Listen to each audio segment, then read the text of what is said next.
네, 열차 승무원 채용 공고 기다리는 여러분, 이 영상 안에 제가 해답 드리겠습니다. 네, 여러분 안녕하세요. 반갑습니다. 취업준비생들의 멘토 테디쌤입니다. 요즘 많은 분들이 이 열차 승무원 채용 공고가 언제 뜰지 손꼽아 기다리는 분들이 정말 많을 것 같습니다. 아무래도 이쯤이면 원래 채용이 떴어야 되는데 코로나 때문에 이전에 기간제 채용도 딜레이 되면서 실제 전체 채용도 미뤄지고 있는 느낌이죠. 사실 기존에는 4, 5월에 예정되어 있었다면 현재는 5월에서 6월, 정말 늦다면 7월까지 한번 기대해 볼 수 있지 않을까 생각합니다. 원래 21년 상반기 채용으로 진행이 되는 건데 사실 기간제 채용은 작년 공고였거든요. 근데 코로나로 인해서 특수 상황이다 보니까 미뤄져서 사실 전체 채용이 계속 늦춰지는 느낌. 그리고 또 무엇보다 중요한 팩트 중에 하나는 관광열차 승무원 있죠. 그분들이 현재 KTX와 SRT로 파견 나와 근무를 하고 있다고 합니다. 그래서 그분들이 원래 업무로 돌아가셔야 또 기존의 부족한 인원을 빠르게 또 채용해서 채워야 되기 때문에 공고가 조금 늦어지고 있는 느낌입니다. 현장에서는 5월에 채용한다. 그리고 6월, 7월 안에는 무조건 채용이 이루어진다라는 이야기는 나오고 있고 무엇보다 채용의 존재는 팩트이기 때문에 여러분들이 너무 걱정하지 않으셔도 됩니다. 사실 준비할 수 있는 사람의 입장에서는 그 기간이 더 늘어나기 때문에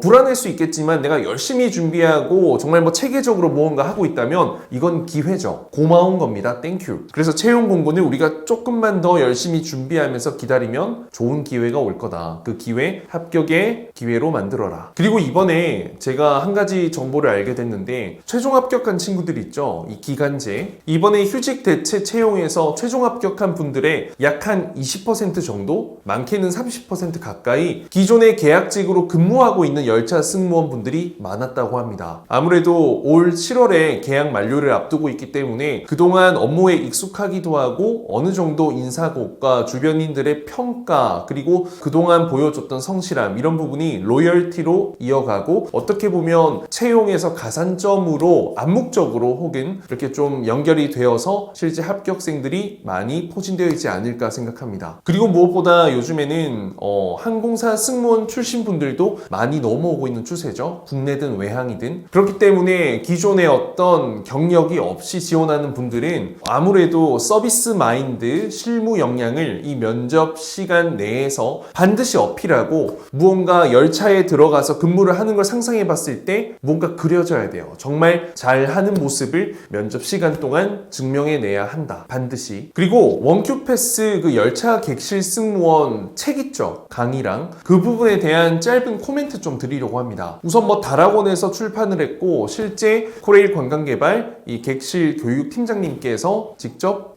쓰신 책이라고 하죠. 저도 관심을 갖고 한번 직접 책을 구매해서 봤습니다. 그리고 또 이건 강의가 있다고 하죠. 15만 원에 이 강의를 수료하면은 어떤 교육 부분에 만점을 준다라는 어떤 가산점 부분이 있어요. 그런데 이 강의를 듣는다고 해서 서류 합격에 100% 도움이 되는 건 아닙니다, 여러분. 그 부분을 오해하시면 안 됩니다. 그리고 실제 교육사항은 여러분들이 서류 증빙 가능한 거 3개를 쓰게 되면 어차피 만점을 받는 거죠. 그래서 어떤 만점이라는 부분에 너무 현혹될 필요는 없다. 예를 들어서 서류 전형에 가산점을 준다고 딱 이렇게 표기를 한다면 모두가 사실 어떤 제주항공 채용 때 국민체력 했던 것처럼 하겠지만 사실 그게 했다고 해서 무조건 서류 합격으로 이어질 수 없는 건 어쩔 수 없는 것 같습니다, 여러분. 그래서 필수적인 부분은 아니고 너무 그 부분에 대한 부담을 느낄 필요는 없다. 물론 서비스직의 경험이 없거나 내가 어떤 좀 지식과 이론을 배우고 싶다, 열차 승무원의 업무를 간접적으로 배우고 체험하고 싶다라고 하면 저는 그 강의 듣는 거 추천합니다. 하지만 제 개인적인 생각으론 어떤 열차 승무원을 교육하는 과정에 집중되어 있고 면접에 합격할 수 있는 부분에 집중되어 있는 것은 전혀 아닙니다. 물론 그 속에서 서비스에 대한 내용, 열차 승무원의 업무 등을 여러분들이 보면서 인사이트를 꺼내서 답변의 어떤 포인트, 팩트 인포메이션으로 활용할 수 있겠지만 이걸 보고 공부하고 배웠다고 해서 그 자체가 면접이 잘하게 되는 건 전혀 아니다. 그래서 여러분들이 열차 승무원이 되기 위해서 도움이 될 수는 있지만 그것과는 어떻게 보면 별개다. 그래서 여러분들은 면접 면접 준비에 더 집중을 하셔야 되는 게 맞습니다. 그래도 관심 있는 분들은 좀 서점에 가서 어떤 부분이 있을까라는 거 한번 체크해 보시면서요. 중요한 어떤 문장, 문구들 있잖아요. 그건 여러분들 좀 메모하시거나 기록하거나 캡처 이렇게 해가지고 답변에 좀 사용해 볼 수 있으면 저는 좋다고 생각합니다. 우리가 생각도 못한 어떤 열차 승무원 교육할 때 진행되는 이론들이 있긴 하더라고요. 그런데 사실 실무에서는 전혀 이용이 되지 않는 이론들이 대부분입니다. 솔직히 말해서. 그래서 그걸 답변에 활용했을 땐 어떤 너무 가식적이고 인위적인 부분이 될 수 있기 때문에 저는 최대한 여러분들의 경험 속에서 얻은 인사이트와 느낀 점을 답변 속에 풀어내서 어떤 이론과 이 일맥상통하는 답변을 하는 게 저는 더 좋다고 생각합니다. 자, 우선 지금 항공사 어떤 채용이 없다 보니까 여러분들 열차 승무원에 대한 관심이 쏠리는 건 너무너무 당연합니다. 하지만 중요한 건 그걸 그냥 기다리는 게 중요한 게 아니라요. 여러분들 기회가 오면 합격할 수 있는 그 준비를 꼭 하십시오. 서류적인 부분뿐만 아니라 면접에 대한 부분까지 확실히 하시길 당부드립니다. 지금 열차 승무원 수업은 저도 진행을 하고 있고 또 4월 달에 추가로 반일 개강할 예정입니다. 생각보다 많은 분들이 신청해 주셨는데 앞으로의 준비를 고민하는 분들은 뭐 수업과 상관없이 얼마든지 어떤 문의 주셔도 되고 상담하셔도 되겠습니다. 저는 딱 현실적인 팩트로 여러분들에게 말씀드릴 거기 때문에 어떤 걱정은 내려놓으셔도 되겠습니다. 자, 그러면 열차 승무원 채용 공고 뜨는 그날까지 열심히 준비해 봅시다. 여러분 뭐 궁금한 분들은 이전의 영상 꼭 참고하고 확인하세요. 자, 안녕!